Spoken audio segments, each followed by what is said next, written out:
Hello and welcome to another edition of On Our Terms, a video series by AIA Contract Documents. Today we're going to be talking about the contract documents and specifically what make up the contract documents of the contract for construction. As always, we are your hosts, Mike Koger and Jimmy Germana. We are both attorneys working with the AIA Contract Documents and the Contract Documents Committee within the American Institute of Architects.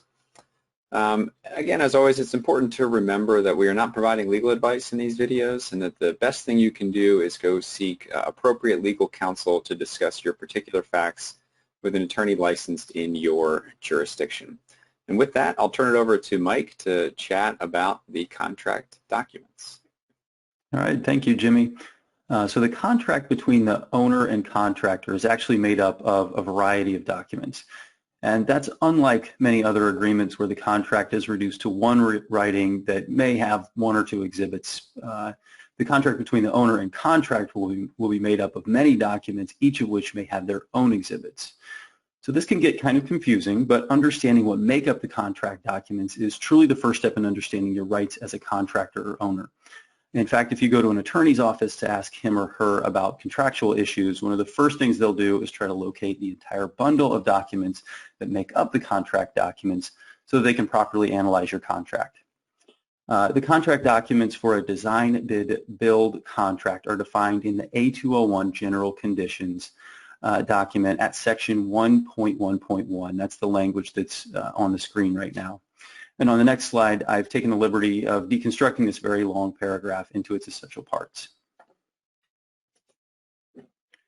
So here you can see that the contract documents consist of the agreement, which will either be the A101, the A102, or the A103, the conditions of the contract, which includes the A201 general conditions, and any supplementary conditions. The contract documents also include drawings, specifications, addenda issued prior to execution of the contract, and any modifications.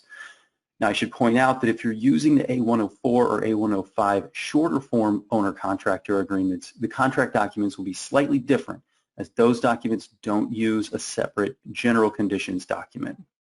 And as for drawings and specifications, those are both contract documents, and they should be listed in the agreement, which again is either going to be the A101, the A102, or the A103.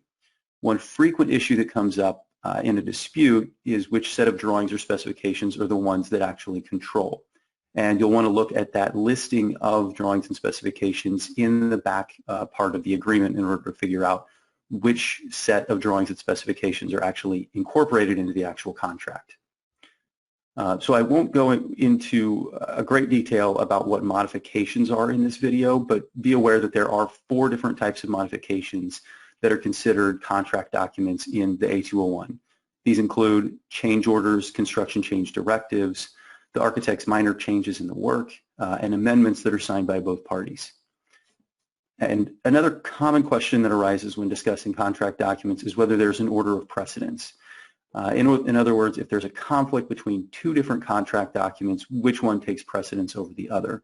We've actually created a separate video to address this question in more detail, and you can find that video on our YouTube channel. But the short answer is that there is no order of precedence in AIA contract documents, and the A201 actually has language that states that the contract documents are complementary and must be read together. So Jimmy, did I miss anything?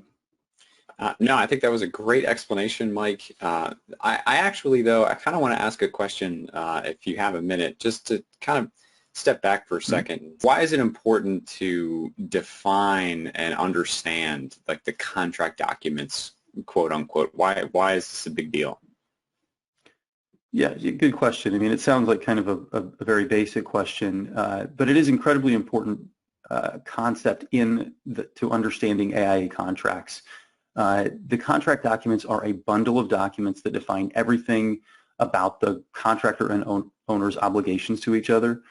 For example, when you look at the A201 alone, it has nearly 200 references to the phrase contract documents, and this term, this phrase, is used to define everything about the contractor's scope of work, warranty obligations, and a myriad of other things within the A201. So for example, section 3.12 of A201 states that the contractor shall perform the work in accordance with the contract documents. This is the contractor's primary action statement in the A201, and the contract documents define what performance is expected from the contractor.